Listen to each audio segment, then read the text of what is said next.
Good afternoon, everyone. My name is Bassam Haddad, and I am joined by my uh, co partner in crime, Anna Fader, and this is In Defense of Academic Freedom, session number 10, under the title The Frontlines of Educator Resistance. As we have discussed several times on this series, the assault on academic freedom and beyond these days has intensified on university campuses. Our original series took note of cases of defamation, intimidation, and suspension that faculty and staff are being subjected to in the United States and beyond. We aimed at to raise awareness regarding the conditions and pretenses under which such violations occur. In this new iteration under the title The Frontlines of Educator Resistance, the series invites academics, staff personnel, activists, and educators to discuss how we organize workers across positions in higher education and K through 12 in advance of the school year to push back against the repression at our institutions, which, as we all know, is ramping up in different ways, despite the decline of Israel's popularity in the United States and actually beyond. We discuss a variety of tactics, including leveraging internal processes with the support of unions, legal avenues, public pressure campaigns, and boycotts. If you'd like to contribute to future conversations, I encourage you to reach out to either my co host Anna or myself. We'll include contact information with the release of this broadcast on Jadaliyya. We will also be including the full bios of our wonderful guests today on the post, and we will be satisfied with reading a small portion. Before we introduce our guests, who are going to be speaking with us for the duration of an hour approximately, let me give the floor to Anna to say a little bit more about the series. So, hi, I'm Anna Feder. The Frontlines of Educator Resistance is a series that I have been developing in collaboration with Bassam and Palestine in Context. This series aims to hold conversations with educators about their personal experiences of oppression, repression, and resistance. We will also examine our most effective organizational allies and tools in this ongoing struggle. Today's session focuses on staff, who are often overlooked in the conversations about repression at colleges and universities. Staff take risks often without the support of unions or the protections of tenure. I want to take a moment to ground us on what's going on in Gaza, where the IOF has cut Gaza City off from the rest of the Gaza Strip.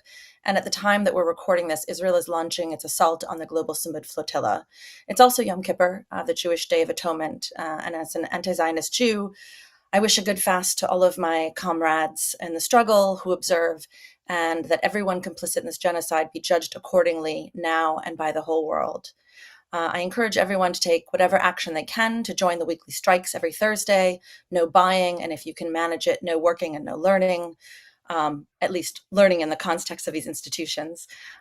Continue to boycott all complicit companies. The boycotts are working, using the BDS list or the No Thanks app, and disrupt, disrupt, disrupt. There should be no peace for anyone enabling this genocide. And so I want to welcome Peggy Wang. Peggy Wang is a union activist and a member of the Massachusetts Teacher Association and of the Independent Socialist Group. She works as an animation studio manager at the Massachusetts College of Art and Design in Boston, Massachusetts. She was put on leave by Mass Art Administration in early May for participating in a pro-Palestinian protest on campus on her own time. She has since returned to the job, and she can tell us more about that. But I will pass it over to Bassam to introduce our other guest.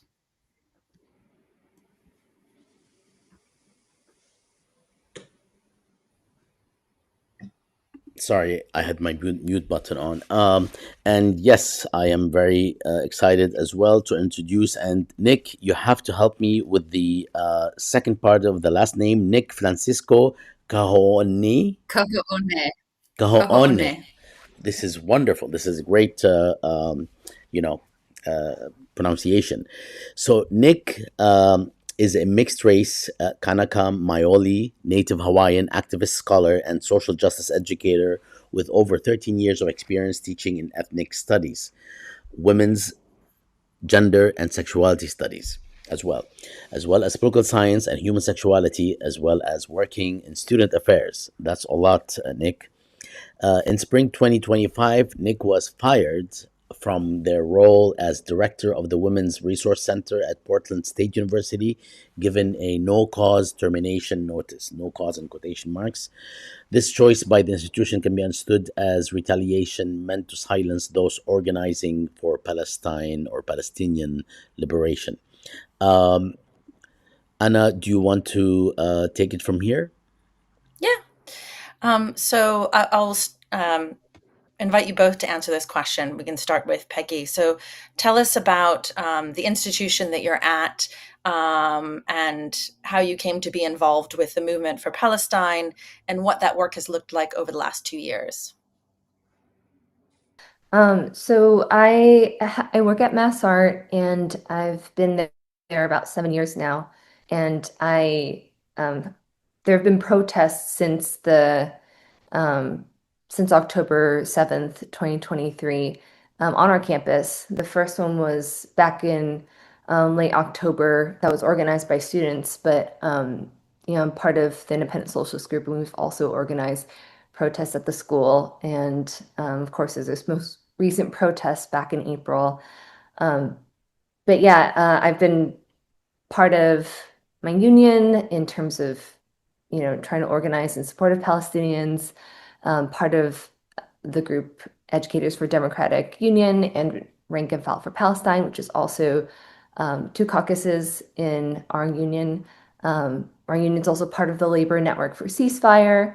I believe an early joiner of that. And it was great for our union to call for a ceasefire, but there's also a need to put that into action as well. And a big idea that I've talked about at protests and elsewhere is the need really for working class party, political party, because we have two corporate parties that back and fund the genocide. And we really need a workers' party of some kind to represent working people's interests and also to stand in solidarity with Palestinians and oppose the funding of the genocide. And what can you say a bit more about the ways that you worked with students on your campus and sort of what the result of that was, that collaboration with students? Yeah, I mean, our students definitely have like felt strongly um, about organizing, I think, against the genocide. I was mostly there since they had organized these protests. I was there in solidarity, and they basically had. I remember the first protest was out in the park by the school. We were in Boston, so it's a little bit of like a an interesting campus because it's like sort of mixed into the city, but then not necessarily like that accessible in a way. But we're right next to a public park, and so there was um, a yeah, a rally of a kind there. And there were students, I believe, from other schools, neighboring schools near Massart as well. There, we had people speak. And I was there in support. Didn't speak there myself that time, but yeah, there was student organizing, and when you walk around campus, there definitely are like students who are like openly supportive. And I know in the library we had on the whiteboard there uh, like free Palestine and like watermelons and things like that. So that was really good. And yeah, that's kind of some of the things that were going on around the campus at Massart. Yeah, Emerson also, I mean, downtown Boston campus, and so there was a challenging for the students to set up an encampment there because there's no sort of private outdoor space. So they ended up setting up in an alleyway, which all of the buildings except for one that open onto that alley are Emerson-owned buildings. Emerson surveils that, but they're still sort of both neither the city nor Emerson say that it is owned completely by one or the other. So there's sort of it's contested who owns that space. But yeah, and I think Nick, I don't know if Nick is there, but Portland State also had some interesting challenges for their encampment. All right. So, Nick, if you can tell us about what institution you are or were connected to, and how you came to be involved in the movement for Palestine, and what that work looked like over the last 2 years, essentially what we asked Peggy, so we can get a conversation going. Yeah, so I was at Portland State University. It's an urban campus, an access institution in Portland, Oregon, downtown. And I was the director of the Women's Resource Center. So I worked in student affairs. I did things like feminist leadership education, gender equity programming. I also supervised the confidential advocacy program, which helped and served student survivors of sexual and relationship violence. And I did that for almost 3 years. So I started in the summer of 2022. I actually moved back to Portland, Oregon from the East Coast for this job. And I was terminated. Like you said in my intro, I was terminated, given a no cause termination notice. So they didn't give me a reason, which is highly unusual, even for a non union employee like I was. It's highly unusual for an institution to have no reason to terminate someone's employment. Um, but for me, in terms of how did I get involved with the movement for Palestine, feminist work has always been connected to and inseparable from anti-colonial struggles. And so that's a really deep part of my feminist knowledge, my feminist sort of activism. And I'm also a Kanaka Maoli person, which is Native Hawaiian. That's in Olelo, Hawaii, my native language. Um, I'm a Kanaka Maoli person. So I come from a land that is has a history of land dispossession, has a history of annexation against the will of the people, has a history of colonization from the United States. And all of that to me ties me to the struggle for Palestinian liberation. I see it in the ways that Palestinians love their land and the ways that they care for it and take care of it. That is a practice that is really similar to my people in terms of our what we call aloha the aina, so taking care of and loving the land because the land is our ancestor. So I see a lot of sort of indigenous parallels between um, Hawaiian struggle for sovereignty and self determination and the struggle for Palestinian sovereignty and self determination. And that's for me like such an important part of how I show up in the work that I do in higher education and in university settings. Um, maybe not right now because DEI is so under attack, but prior to this most recent Trump administration, universities have been so quick to say things like, bring your whole self to work, right? Like this way of thinking about the holistic employee or worker. And I think it is all lip service if what people are bringing to work with them is anti-colonial struggle and anti-capitalist struggle, because we are inseparable from those things. Um, yeah, so I might have gotten a little off topic. Sorry, I went on a little rant. But so that's what sort of my connection to Palestinian liberation struggle is and like the why for me of why it's important. And then in terms of like what has that looked like over the last 2 years, I connect it to all of the work that I do within a feminist organization. So I'm not shy to talk about the ways that sexual violence is weaponized in war and through colonization and imperialism. And I really make those points of connection between historical colonization that we teach our students in the classroom all the time, right? We teach them about the genocide of Native American people and colonial struggles in the ways that gender and sexual violence are weaponized in service of colonial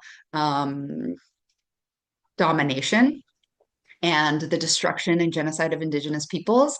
And that's happening right now. That's happening right now. And so I refuse to not name the very explicit connections that I see with the global struggle, just because it ruffles feathers, really.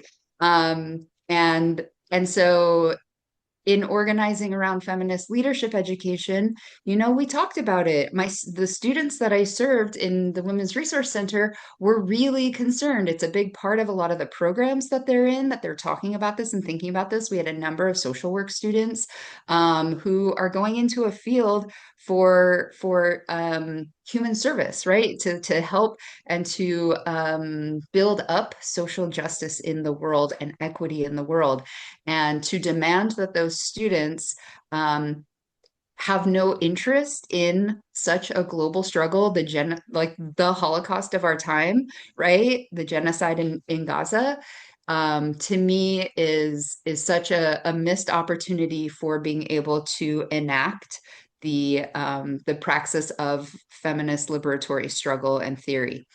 Um, and that was really encouraging students to do the kinds of programming that spoke to them. So I had a student, a year and a half ago, who did a Birds for Gaza program within the Women's Resource Center.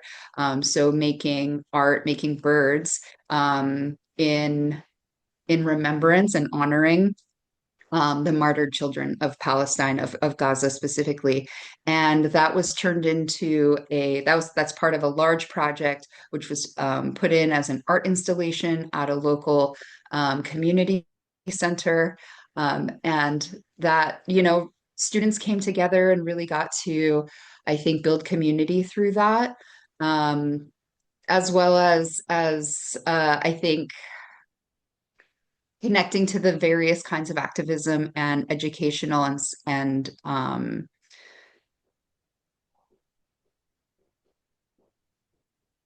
not frozen, I swear. I just lost the word I was trying to think of. Um, Connecting to all of the educational opportunities to really educate folks on the history of colonization in Palestine. So really enthusiastically doing that, both as an individual who was already involved in community organizing, also a worker who has a responsibility to making these connections to feminist praxis. And as a scholar activist, like I am not and was not shy when I was applying to this job around how I work, and the things that are important to me. I'm a prison abolitionist. I was very frank about how I show up in the workplace. And people in the institution think that that looks really good until they're confronted with the actualization of that activism, and having it play out on their campus. I think one other thing I'll say, I know I'm getting a little long-winded, but I think one other thing I'll say is I also come from fields that exist precisely because of student activism on campuses, right? I taught in ethnic studies, I taught in women, gender, and sexuality studies, and it is not lost on me that these fields even exist precisely because of student activism. And I always try to remind students of that activist legacy, that students have so much power and are really a source for social change and social good in ways that institutions aren't and can't and won't ever be. And an institution really doesn't like to hear that, but they are always so far behind the kind of work that activists are doing. And I will always fall on the side of supporting activists in pushing the needle forward toward a more just future. Yeah, thank you for all of that, Nick. I was just making me think of, I've been documenting the stories of faculty who have been terminated or suspended or for the support of students often on their campus, student activists. And this is a recurring theme that these are the people who are hired for their praxis, for their work around colonization, and they're largely in roles where they are working with student activists. And these institutions are really excited about this when they can market it and they can bring in students, they can bring in money. But the second that activism, it all touches the institution, then suddenly it's a problem. And this is a recurring theme that we're seeing with folks over and over again, that, their activism is sort of why they were attractive hires.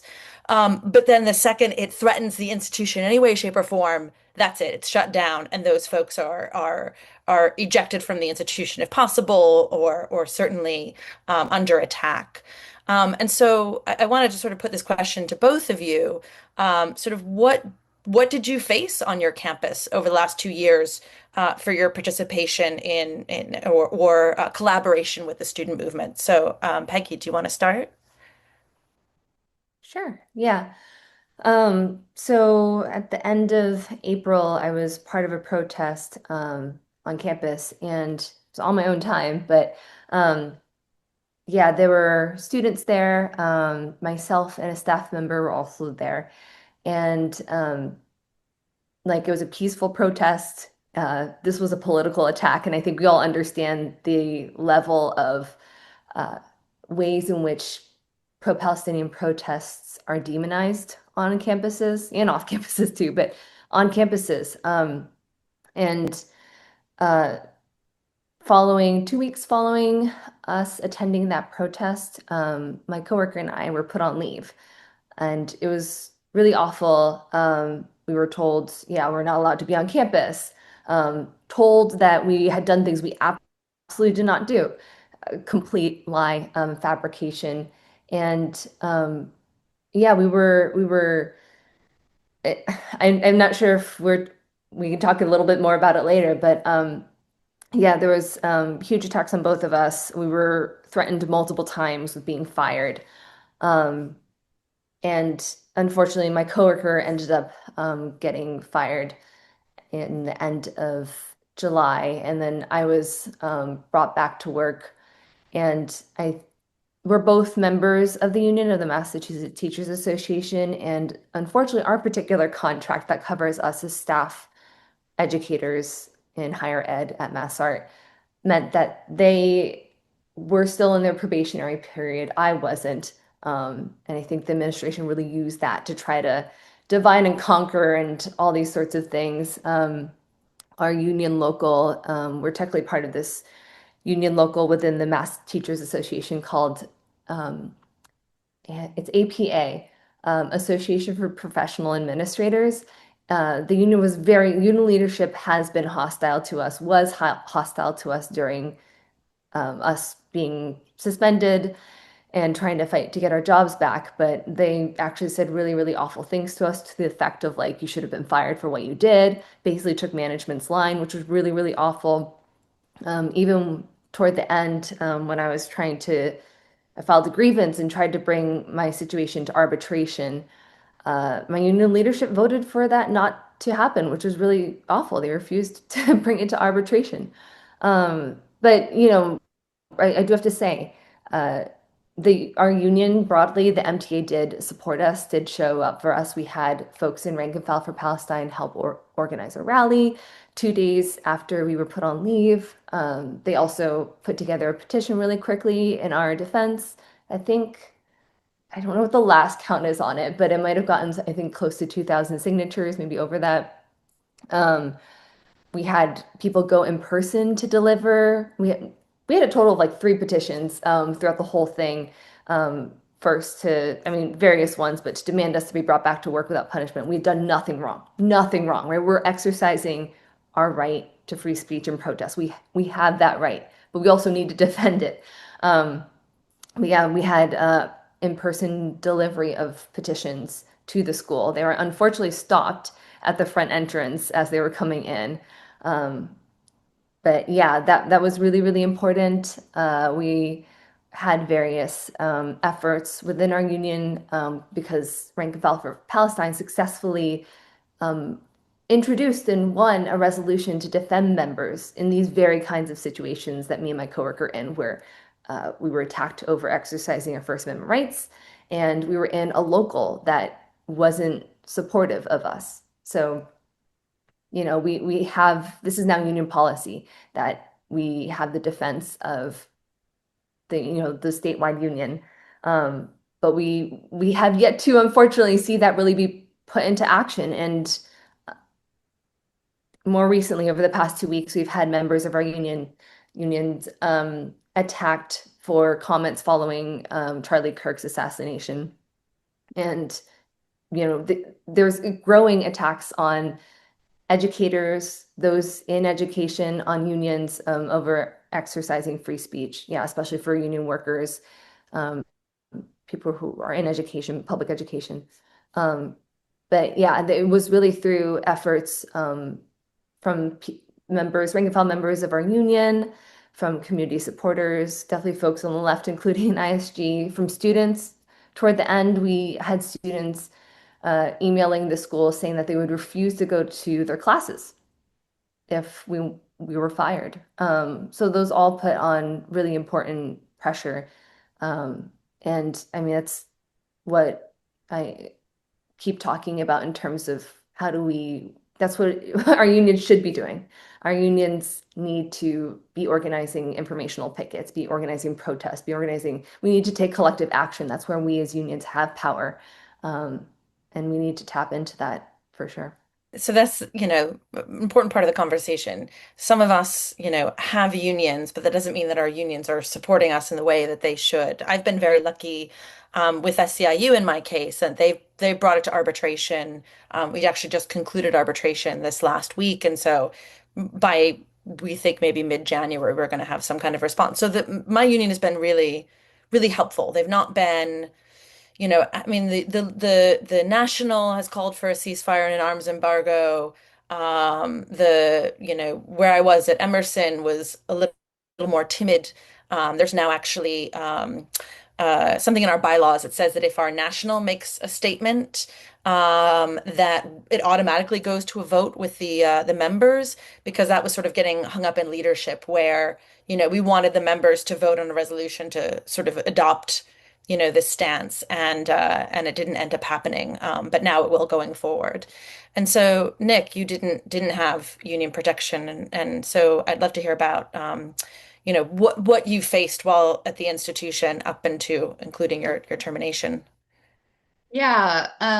So I worked with a lot of folks in the unions on my campus, and I'm really a strong supporter of unions. I was part of my union leadership when I was in graduate school, GTFF 3544, shout out. And so I think sometimes that's possible, and it's likely that that was a reason why I was targeted, is like I'm kind of this low-hanging fruit, right? Like they don't have to give a reason. They don't have to give a very long notice to terminate me. They gave me a 30-day notice, which is what was required by my contract. But any union member, or at least AAUP union member, I don't know about the other unions on campus, they would have had to give a 180-day notice, because that is the notice requirement that union has negotiated. Really amazing. And then they would have also had to give a reason as to why they would have done that, and there would have been recourse for me to fight that. Right, I would have had a grievance process, but I don't have access to any of those. I don't have access to a grievance process. I don't have access to an appeals process. The only thing I have access to is litigation, which I have an attorney. My attorney has sent a tort claim notice to Portland State University, because I do believe that this was a discriminatory, retaliatory termination. So to your question around what did I sort of face from the administration of the university? Well, one, I think it was pretty clear as the encampments sort of ramped up, and the level of encampment engagement on my campus got more, I'd say, intense, where they occupied a building, they occupied the library on the campus for, I think, 5 days, if I'm not mistaken. It might have been 6. But importantly, the university administration chose to get the Portland Police Bureau, as well as other state law enforcement agencies involved with like the violent removal of those students from the encampment. And I, as somebody who has, a lot of knowledge, it is in my field of study, studying police, studying prisons, and knowing the kinds of state sanctioned violence that are enacted on queer and trans people, on people of color, and knowing that, some of the activists that I knew were in those buildings were queer, trans people, students of color, right? Um, and I was worried. I was worried about that. The community was clearly worried. The Portland Police Bureau has a very bad history of overuse of force, or whatever it's called, against protesters specifically. The city has paid out millions of dollars in settlements over police brutality connected to the 2020 protests, summer of 2020. So the police force is violent, and I know the institution of policing is violent, and it's also homophobic, and it's also misogynistic, and it's like all of those things are part of my academic and scholarly background. And so myself and a lot of community members really, really deeply, meaningfully encouraged the administration not to go that route. And they did, and we witnessed the violence, and the violence wasn't small, and it was all day long on May 2nd. Um, and, as part of a team of feminist activists, we crafted a statement condemning the university's choice to send in state law enforcement to brutalize students on our campus, and that did not make our students safer. In fact, it made them more vulnerable to harm. Um, and, my supervisor, I think, the following week, because that happened on a Thursday, and we held our office hours off campus on that Friday. But the following week, my supervisor talked to me about that statement. And, I asked them, have you even read the statement? Like, I stand behind it. I'm not the only person who had, crafted it. The entire staff team crafted it together. And I said, read it, please read it. And I'll talk about the content of it, but I'm not going to take it down. And she didn't actually make me take it down, but she verbatim said, you can keep it up, but it will be at your peril. That's what she told me around that. So it's things like that, right? It's they don't come out and actually give the reason on paper. They just threaten with compliance. If you don't comply, then this will happen. The same thing happened with supposed complaints. I was told, a number of times from her, this sort of vague allusion to there are complaints. There are complaints about the center not being welcoming. And, I can see what she's trying to say, right? She's trying to give these sort of allusions to claims of anti-Semitism. Some students might not feel comfortable coming into a space that's advocating for Palestinian rights and liberation, but never comes out and says it. And I said, okay, well, I would love to see the complaints that you're talking about. Never was I once actually given any formal complaints to review. I was never under any kind of investigation around conduct or anything like that. But they just sort of wield this amorphous threat of complaints in order to get you to do whatever it is that they want you to do. Um, and I'll say one other thing, which is um, it's not just that university terminated me. I also applied for and was selected for a position at the University of Oregon, which is my alma mater. It's where I went to graduate school. It's where I had worked at the Women's Center there as a graduate student, and I was really, really deeply connected to that space. And I was offered the position of program director of the Women's Center in the fall of 2024. And then, like most institutions do, they do a background check. And so they conducted a background check on me, and an arrest came up.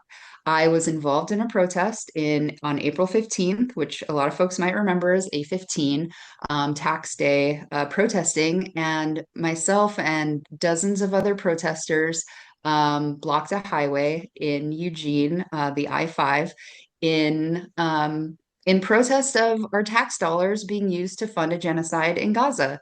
And I was arrested along with 62 other activists. We were jailed for like 30 hours. The jail didn't even have enough beds for all of us, so half of us stayed overnight in the booking room with all the lights on, freezing cold, no blankets, no bed, nothing like that. And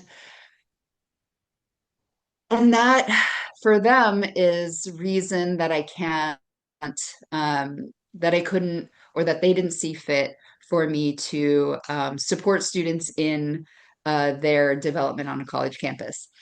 Um, and I'm going to share with you a line from the chief human rights officer because I appealed the decision.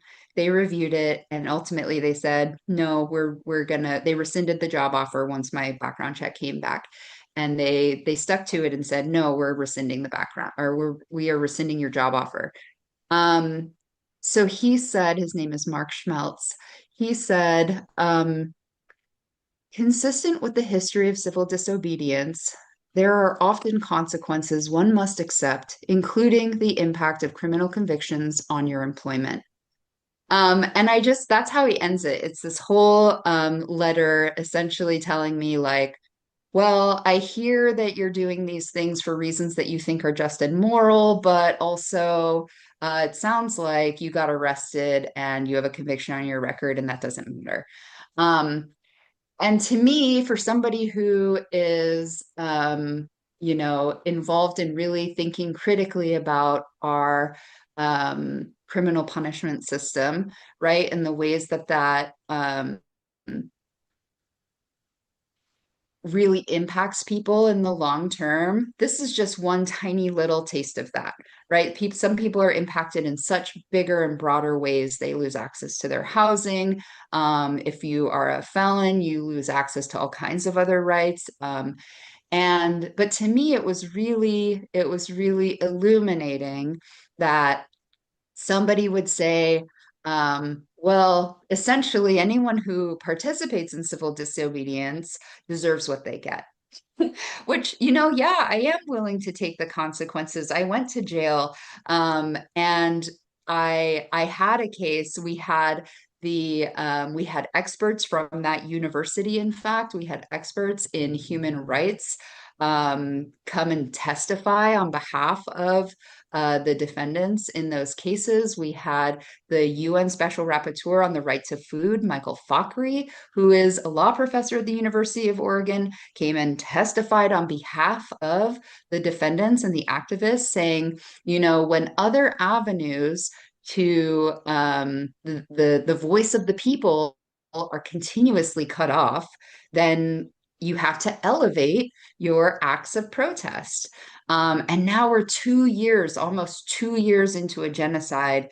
And to me, I think, remember a year ago when we were saying escalate, and a year and a half ago when we were saying we have to be doing more.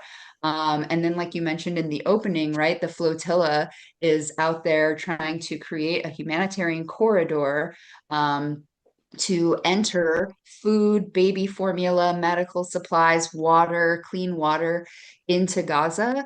And something that I was listening to earlier today about that, somebody talking about it, was this is, you know, this is a signal that shows this is possible, right? If civilians from around the world can get together, get themselves on boats, put supplies on those boats, and sail to Gaza to deliver those needed humanitarian aid, then governments can also do it.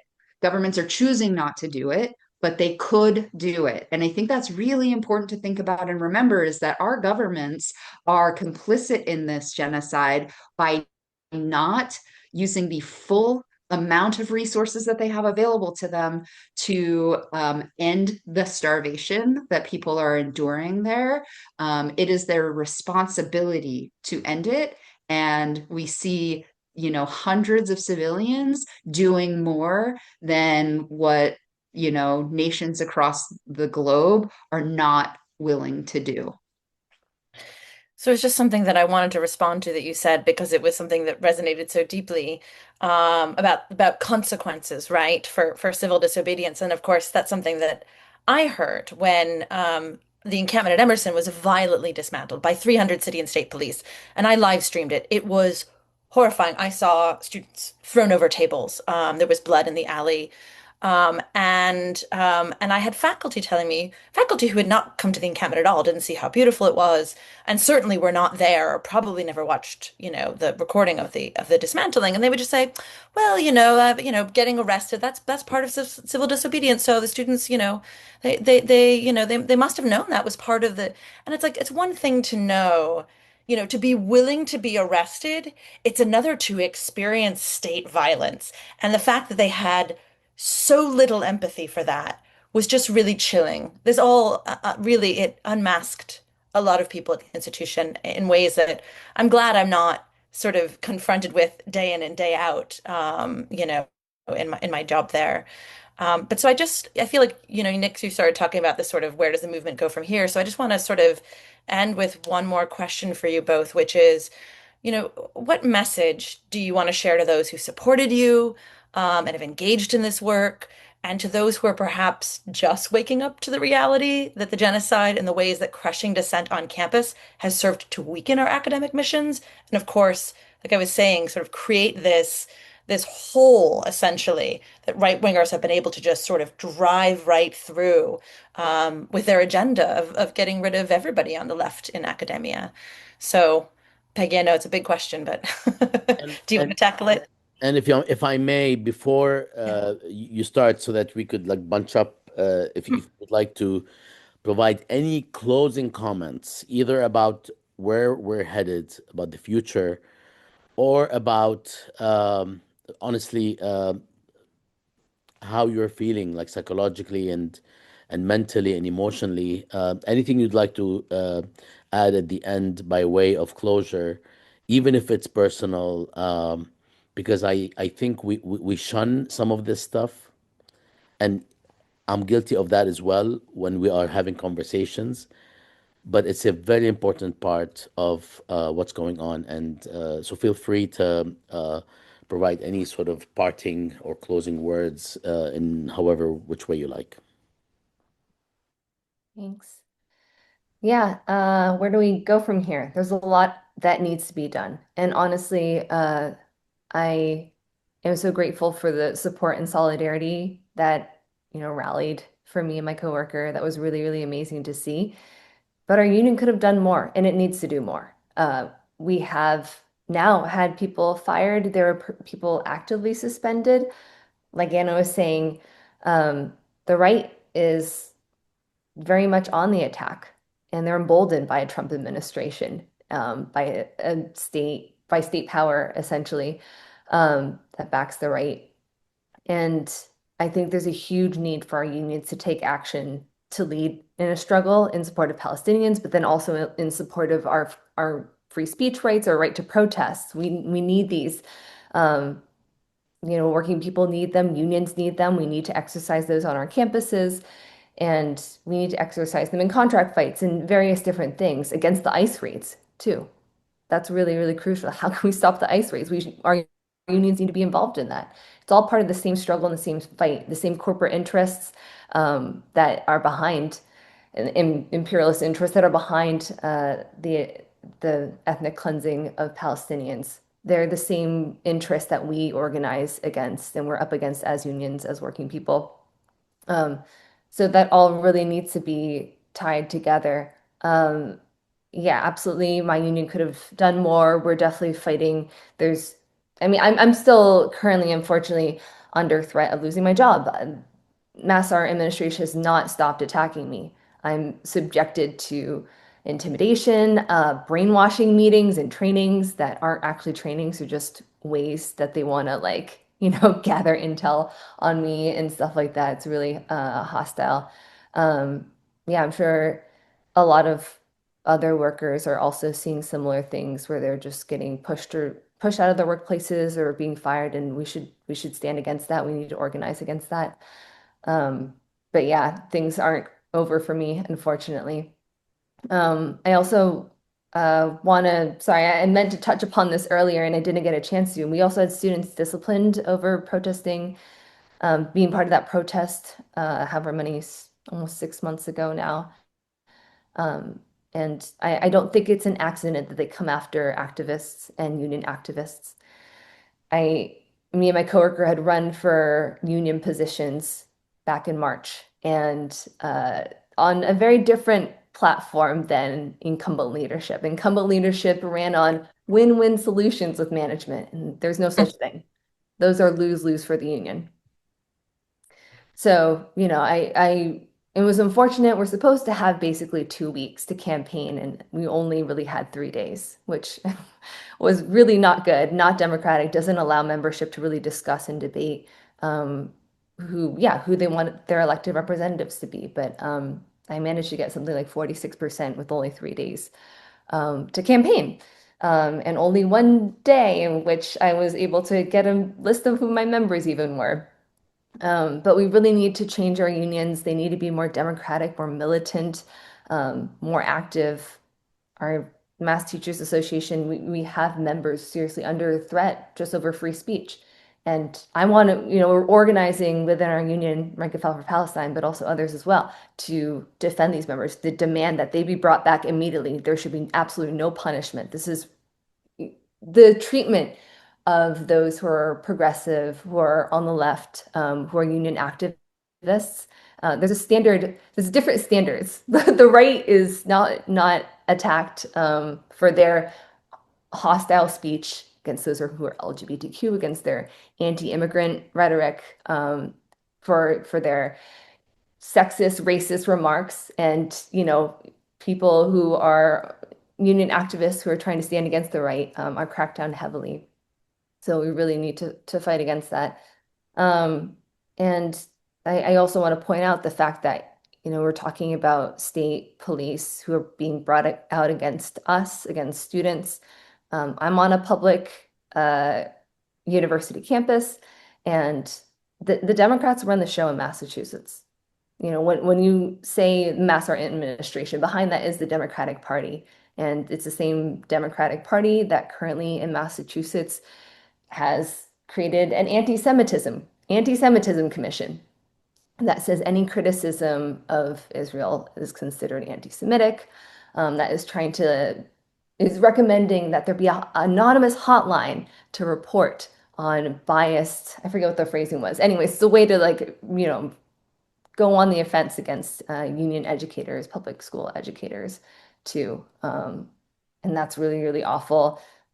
Maura Healey said, we need to fly the flag half staff for Kirk.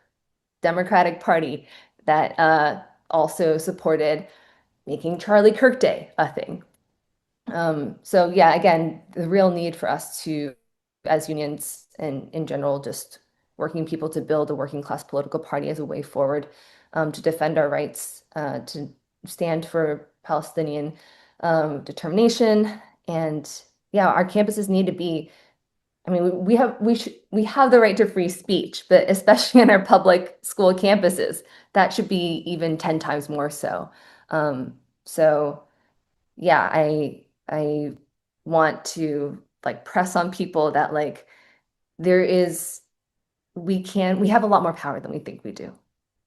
And there's a serious need for us to organize and to get together to find that power with each other, to find that power within our unions, to pave a path forward.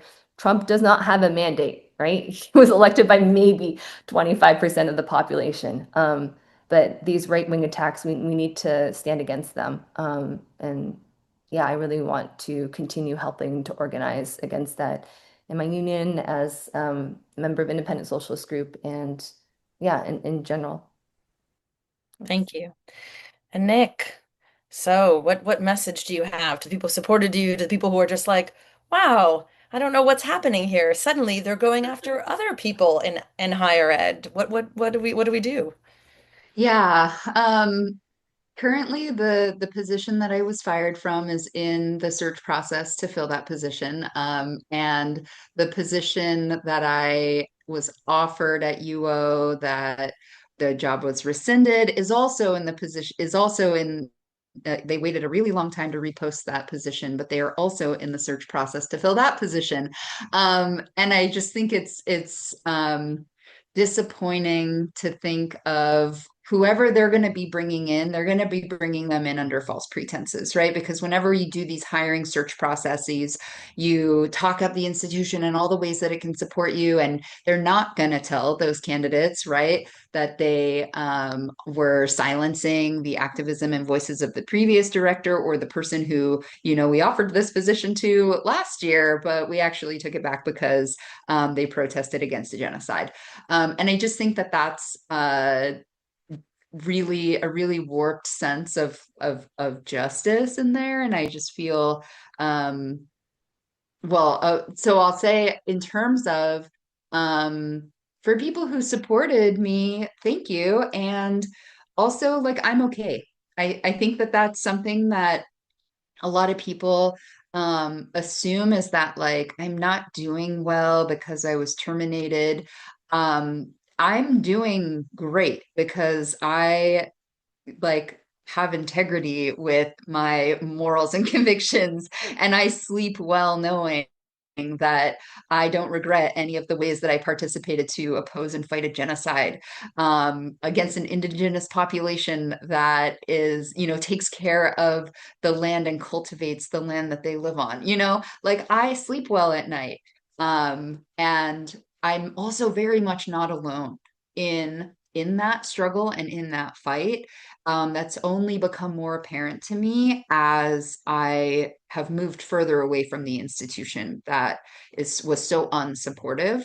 And I'm just sort of enveloped in the usually very unsanctioned kinds of organizing that are going on. I'm still an active member of my chapter of Faculty and Staff for Justice in Palestine. I'm going to be helping to usher in new members. I'm still, pushing for divestment from the university and also from the city and also from my state, right? These are all complicit bodies in investments in Israel. So I'm still pushing for all of that. And I'm also more connected than ever to community organizing.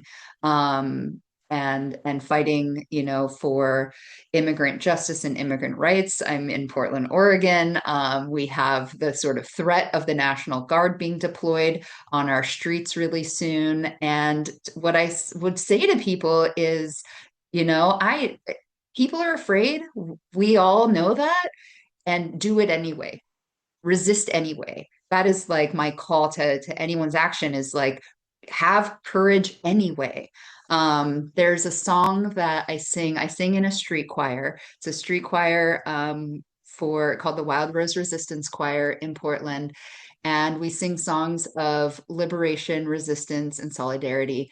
And one of the songs that we sing, I could, like, name all of the lyrics because they're all really, I think, resonant to what we're talking about. But one of them that we sang today at an action at Portland State University to support social workers for justice in Palestine, student organizers, is called Courage by a songwriter, leader, Ale Blakely.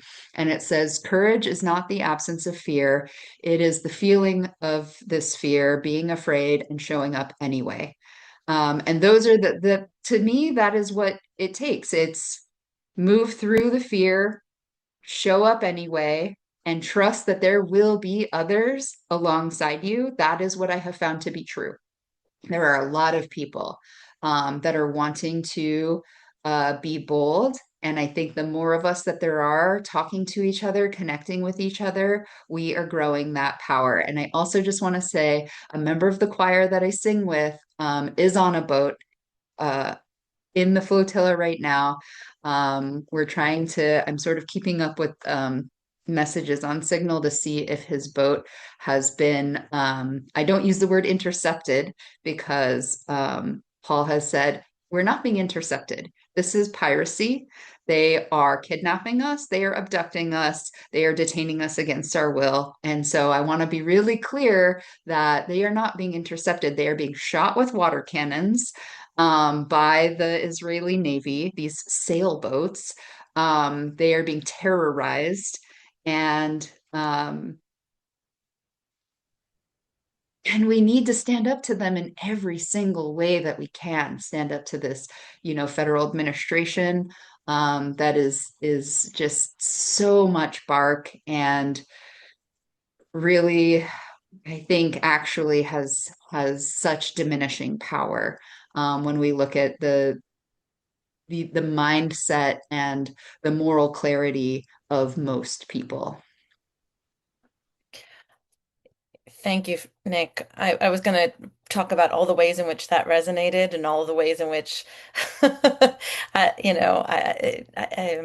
yes, but I didn't, I want that to be sort of the last word because it's so beautiful, that we need to, it's okay to be afraid. We need to do it anyway. And that, it doesn't matter if in your heart you think this is the right thing to do. That's lovely for you, but you need to be loud and you need to be in the streets and you need to be disrupting and you need to be, you know, it it it has to be public and it has to be loud right now. The time for, sort of, I don't know, for sort of solidarity in your home or to your friends is just it's not enough anymore. Bassam, do you have any last words? I mean, one of the things that I have been witnessing and experiencing is this moment where we no longer feel that, okay, so this is going to end anytime soon, or this must end because it cannot go on. It's not happening, it's not ending. And now they're releasing these statements that are horrific about if you don't move south, this is your last warning. The defense minister, I mean, this is the stuff of like sort of the 14th century BC. And so I do acknowledge that we're at a point where a lot of people are no longer thinking this is going to end anytime soon. And it's almost like this really desperate moment is actually a source of so much courage for so many people, or can be. And we want to amplify that because there's really no sense in trying to scale back now. And I've actually witnessed this situation where we know who's going to be next.